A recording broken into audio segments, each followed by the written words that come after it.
আসসালামু আলাইকুম। সকলে কেমন আছো? আশা করি প্রত্যেকে অনেক অনেক ভালো আছো। গুরুত্বপূর্ণ একটা ভিডিও নিয়ে হাজির হয়ে গেলাম তোমাদের জন্য। গুরুত্বপূর্ণ নিউজ, জাগো নিউজ 20 পরে কিছুক্ষণ আগে আপডেটটি প্রকাশিত হয়েছে যে প্রাথমিকের শিক্ষক নিয়োগ পরীক্ষা শুরু 1 এপ্রিল, 1 এপ্রিল প্রাথমিক শিক্ষক নিয়োগ পরীক্ষা শুরু। তো এখানে কি লিখেছে, সরকারি প্রাথমিক বিদ্যালয়ে 45,000 সহকারী শিক্ষক নিয়োগ প্রিলিমিনারি পরীক্ষা আগামী 1 এপ্রিল থেকে শুরু হচ্ছে। 5 ধাপে অনুষ্ঠিত এই পরীক্ষা 28 এপ্রিল শেষ হবে। শনিবার 12 মার্চ প্রাথমিক শিক্ষা অধিদপ্তর থেকে এ তথ্য জানা গেছে আগামী 1, 8, 15, 22, 28 এপ্রিল লিখিত পরীক্ষা অনুষ্ঠিত হবে। পরীক্ষা হবে 2 শিফটে। এর মধ্যে প্রথম শিফটে সকাল 10টা এবং দ্বিতীয় শিফটে বিকাল 3টায়। লিখিত পরীক্ষা উত্তীর্ণদের পরে মৌখিক পরীক্ষার জন্য ডাকা হবে।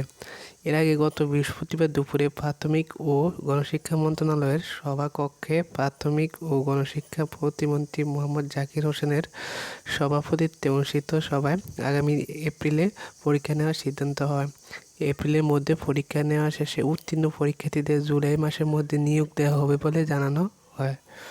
সবাই জানানো হয়, সহকারী শিক্ষকের 32,577টি শূন্যপদ নিয়োগের জন্য প্রাথমিক শিক্ষা অধিদপ্তরের 2020 সালের 20 অক্টোবর বিজ্ঞপ্তি প্রকাশ করে, কিন্তু করোনা মহামারীর কারণে পরীক্ষা নেওয়া সম্ভব হয়নি।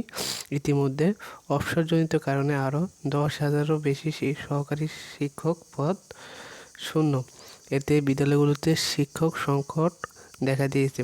এই সমস্যার সমাধানে মন্ত্রণালয় আগের বিজ্ঞপ্তি শূন্যপদ ও বিজ্ঞপ্তির পরে শূন্যপদ মিলিয়ে মোট প্রায় 45,000 সহকারী শিক্ষক নিয়োগের সিদ্ধান্ত নিয়েছে।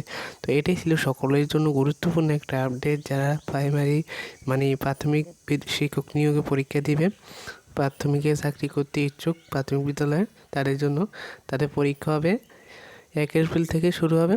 এই পরীক্ষাটি হবে 5 ধাপে অনুষ্ঠিত হবে, 28 এপ্রিল পর্যন্ত চলবে। 1, 8, 15, 22, 28 এই তারিখে লিখিত পরীক্ষা হবে।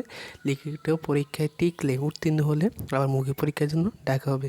তো আশা করি আজকে ভিডিও দেখে অনেক অনেক উপকৃত হয়েছে তোমরা। আজকে ভিডিও এখানে শেষ করছি। সবাই ভালো থাকবে, সুস্থ থাকবে। দেখা হবে পরবর্তী ভিডিওতে। আল্লাহ হাফেজ, আসসালামু আলাইকুম।